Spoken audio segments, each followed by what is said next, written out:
Tumayo tayong lahat para sa ating panalangin. Please bow your heads and let us pray. Angel of God, my guardian dear, to whom God's love commits me here.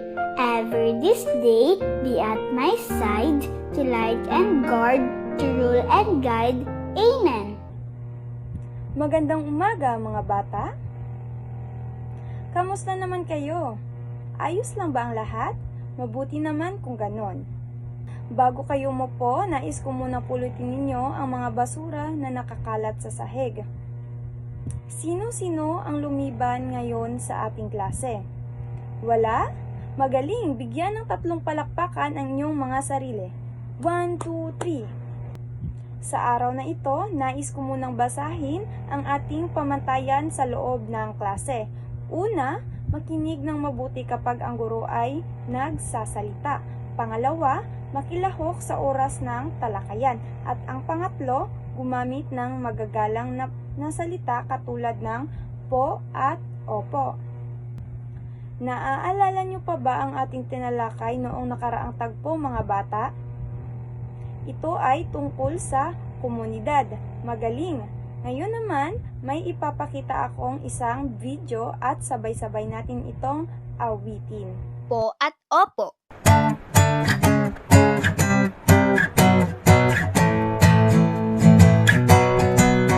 Ang mga mabubuting bata, gumagalang sa nakakatanda, sumasagot ng may opo, nagpapaliwanag ng may po at opo. Mano po, salamat po, sorry po, thank you po. Ang mga mabubuting bata, gumagalang sa nakakatanda, sumasagot ng may opo, nagpapaliwanag ng may po at opo.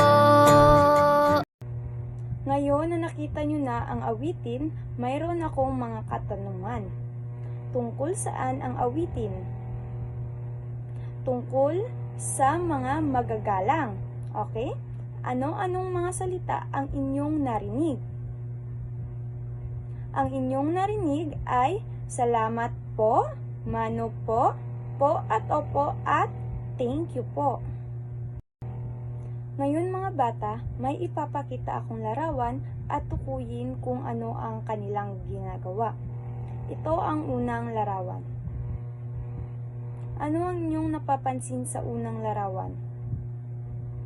Ito ay nagbibigay ng regalo.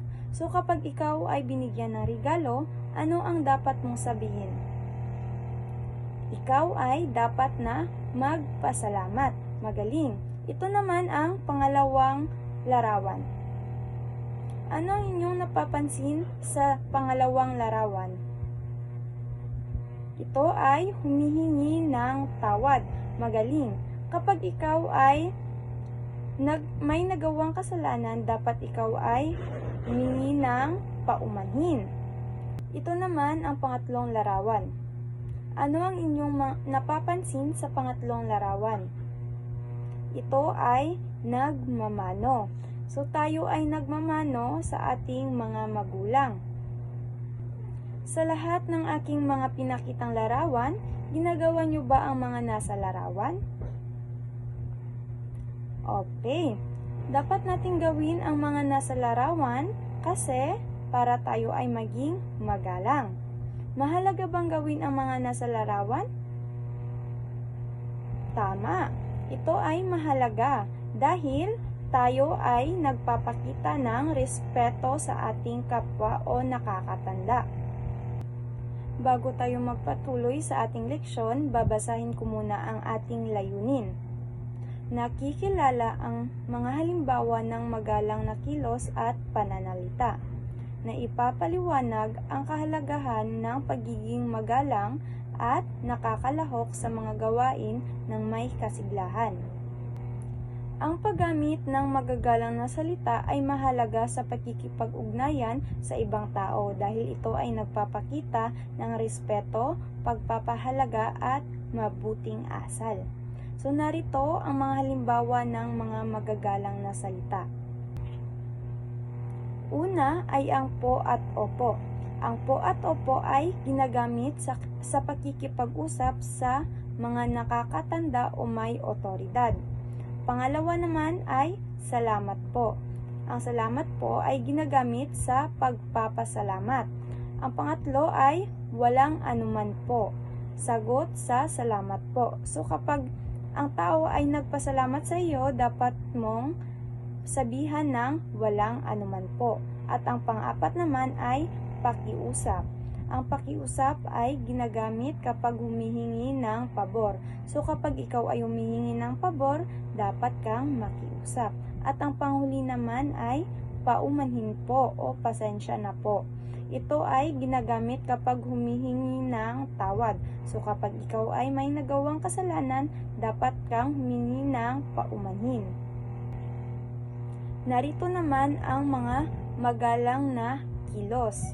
Una ay pagmamano sa matatanda. So tayo ay nagmamano sa mga matatanda, sa ating lolo, lola o ating nanay at tatay. Ang pangalawa ay ang pagpigil sa pag-iingay kapag may natutulog.